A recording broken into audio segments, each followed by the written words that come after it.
Hello again, and welcome back to FSD TV. I'm your host, Mark Sonny, and today we have Kim Bass back again and continuing with the story Pax with Chapter 8. I can't wait to hear it. So, Kim, take it away. All right, I'm back, guys, and I'm ready for Chapter 8.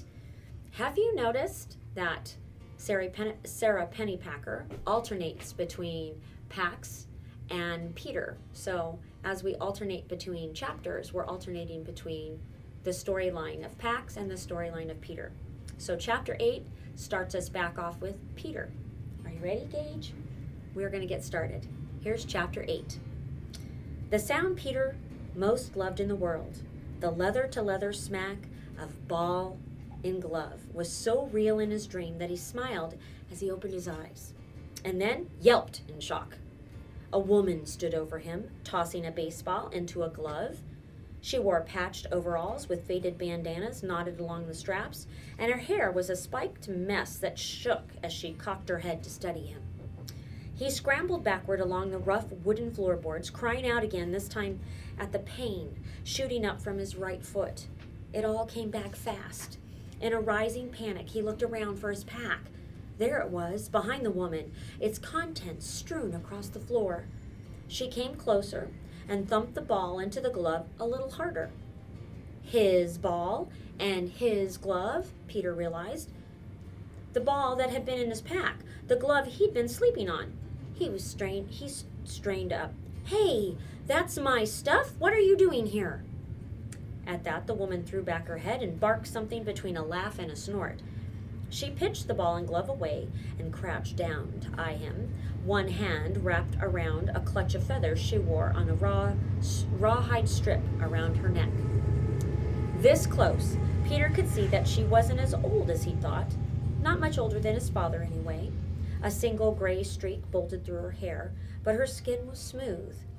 When she narrowed her eyes and snapped her fingers in his face, it dawned on him that the woman might be crazy. No. This is my barn you broke into, so what are you doing here? Would be my question. Peter scooted back.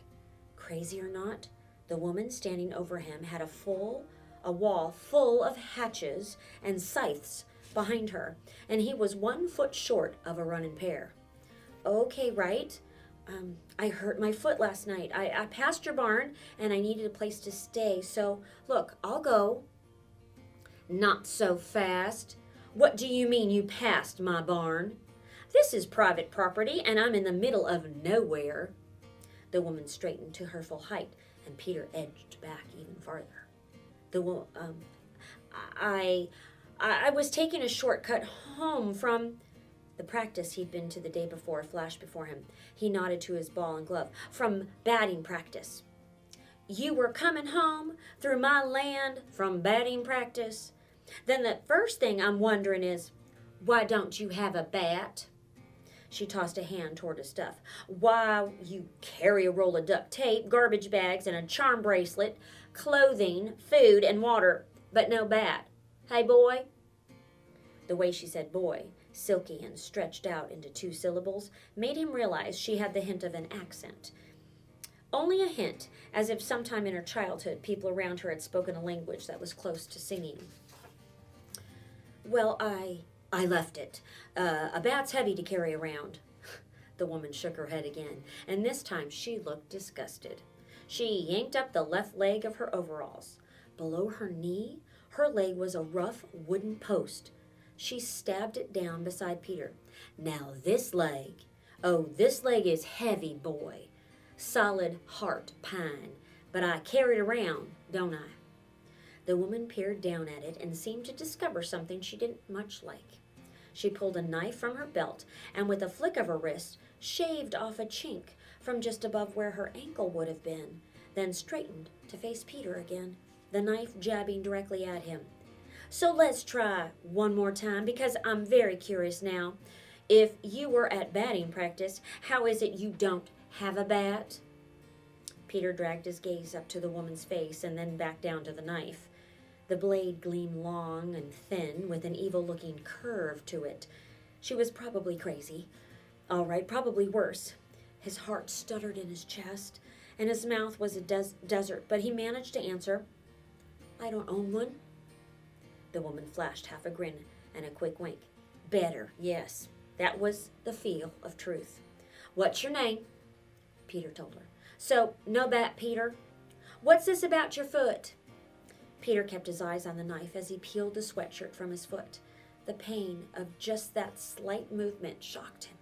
Shudders racked him, and for the first time he realized how cold he was.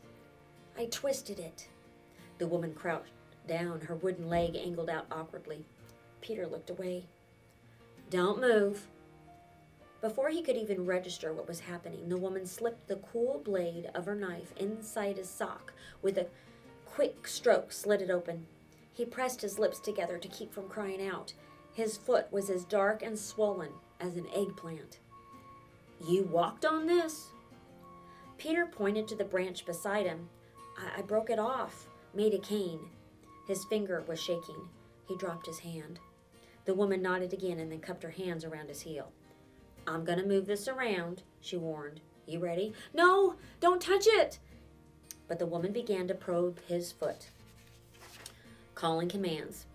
"Move your big toe, now all of them, and the foot side to side." Peter winced at the pain, but he did everything she asked. "You're lucky," she said, setting Peter's foot down onto his sweatshirt. "A non-displaced fracture of the 5th metatarsal. That's a single clean break in the outermost bone of your foot." "Lucky? How is a broken bone lucky?" The woman reared back, slammed her wood leg down near his hand, then stabbed her blade into the wood. "Oh, I don't know. Let's see. How is only a broken bone lucky?" Okay, I get it. Sorry." She tugged the knife from her leg and pointed it at him. "You're young. You'll be in a cast for maybe 6 weeks. Heal just fine." "How do you know this stuff? Are you a doctor or something?" "I was a medic. Another life." The woman hoisted herself up and looked down at Peter as if she'd just put it together. "A runaway." She crossed her arms over her chest and cocked her head at him. "Yes." "Are you running away?" No, I was just out hiking." She clapped her hands to her ears and frowned. "I'm sorry. I couldn't hear you. My lie detector was going off. Try again. Are you running away from home?" Peter sighed. "Not exactly." "Then what exactly were you doing last night passing through my land with your extra clothes and your supplies?" "No bat, Peter." "Well, I'm not running away from home. I'm running away to home." "Oh, that's a twist. Continue."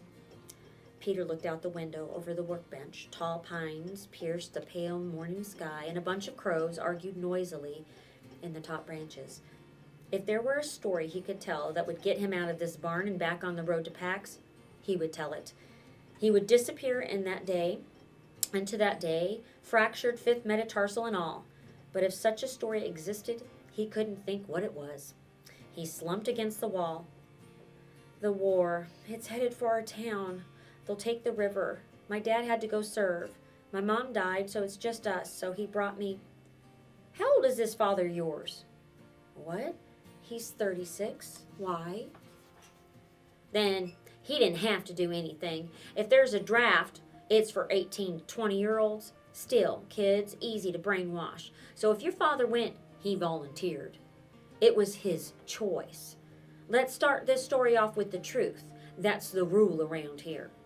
"Okay, sure. He chose to go, and he brought me to my grandfather's, and you didn't like it there?" "That wasn't it. It was, could you put that away?" The woman looked down and seemed surprised to find the knife in her hand. "Such bad manners, Vola," she chided herself. "We've forgotten how to behave with a guest." She tossed the knife onto the workbench. "Go on." "Okay, I have a fox. We turned him loose. We left him on the side of the road. My dad said we had to, but I should never have done it." Since the instant they'd driven away, Peter had been tormented by the things he should have said to his father. They all come rushing out now.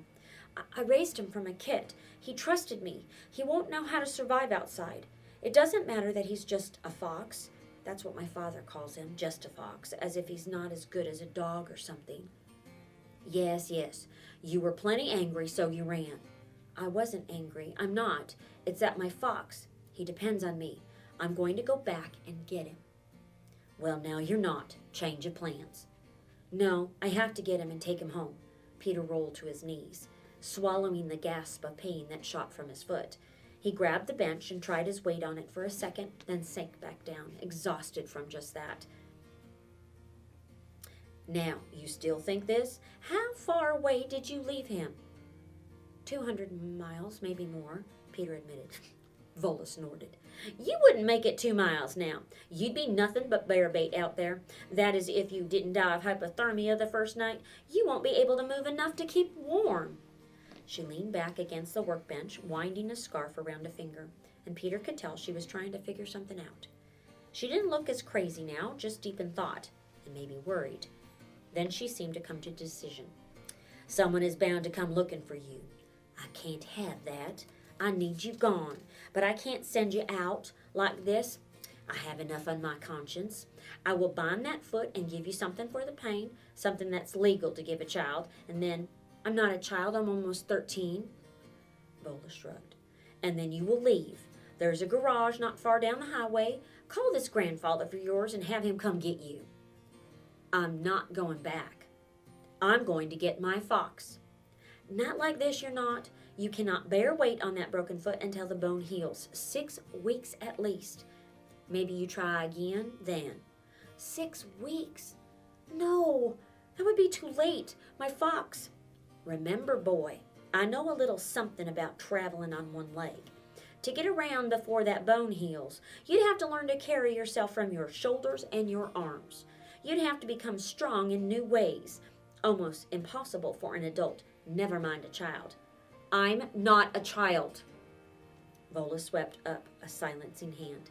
So you will go back now and have that broken bone set, but first I will bind it for you and fix you something better than that branch to walk with. Vola pushed herself off the workbench and left the barn. Peter watched her disappear down a pine-framed path, rolling with a limp so deep that it looked painful. Then he crawled across the floor and stuffed his belongings back into his pack. He pulled himself onto the workbench. The effort made him dizzy, and he had to white-knuckle the wood until his head cleared. His foot throbbed fiercely when he was upright, and by testing it slightly, he knew he wasn't going to be able to walk on it. Vola would bind it, though. He'd be able to walk on it then. He had to. He hoisted himself onto the bench to wait. He hadn't been able to see much of the barn the night before, even with the flashlight.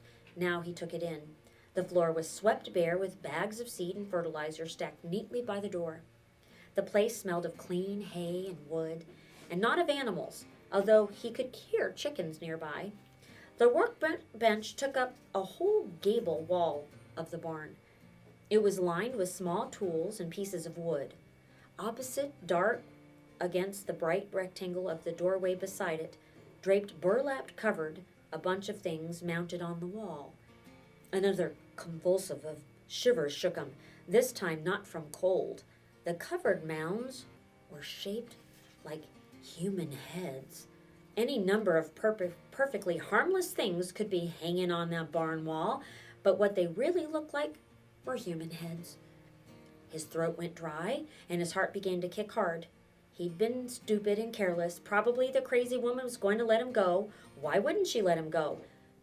But maybe she wasn't. He found the knife she left and wrapped his palm around its smooth grip.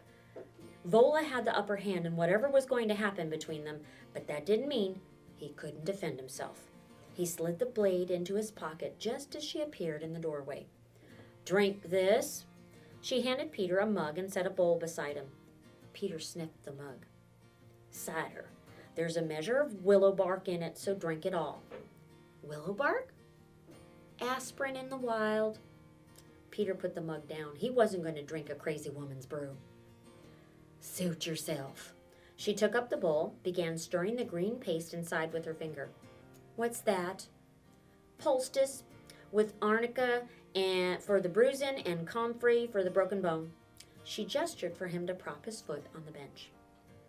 The poultice felt cool and soothing as she eased it over the hot, tight skin. She untied a bandana from her overall strap and wrapped it around his foot, binding it with a second scarf so that it felt secure. Then she straightened up, wiping her hands on her overalls. How tall are you? 5'3". Why? Vola didn't answer. She rummaged through a stack of lumber, brought out several long, narrow pieces over to a pair of sawhorses, and began sawing them into paired lengths. The cut wood smelled fresh and clean. As she nailed short, broad boards across the top of the two longer ones, Peter understood. Crutches. She was making him a pair of crutches. The knife he'd stolen grew heavy across his thigh. In a few minutes, Vola had angle-braced the top boards and screwed on the handrest. She measured the crutches against him, then sawed an inch off the bottom of each. Then she rolled out an old tire from the corner of the barn. She went to her workbench. She scanned its length. Peter's cheeks burned as she turned to her. Did you take my knife?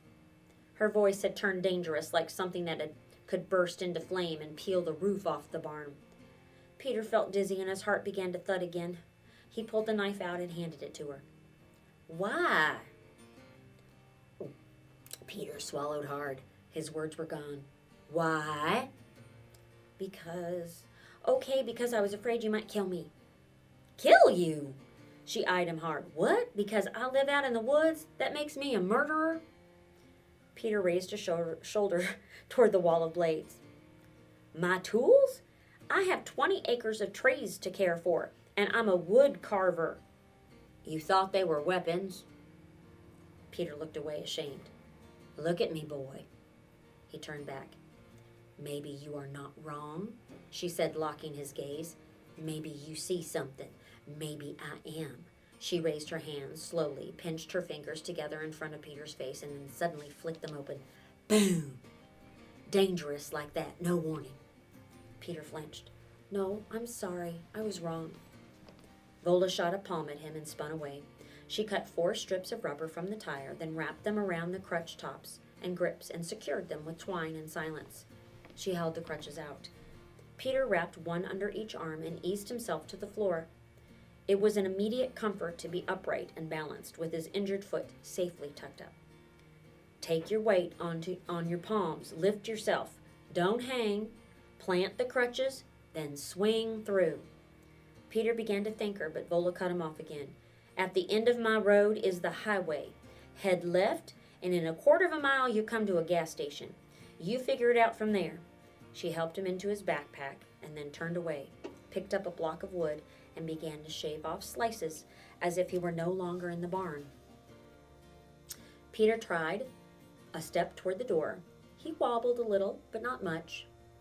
That was a hop, Vola said without looking up. I said swing through. Now get out of here. For a moment, Peter didn't move. He didn't know where he was headed, only that it sure wasn't back to his grandfather's. Vola turned and leaned toward him, pinched her fingers together, and shot them out at him again. Go while you're still safe.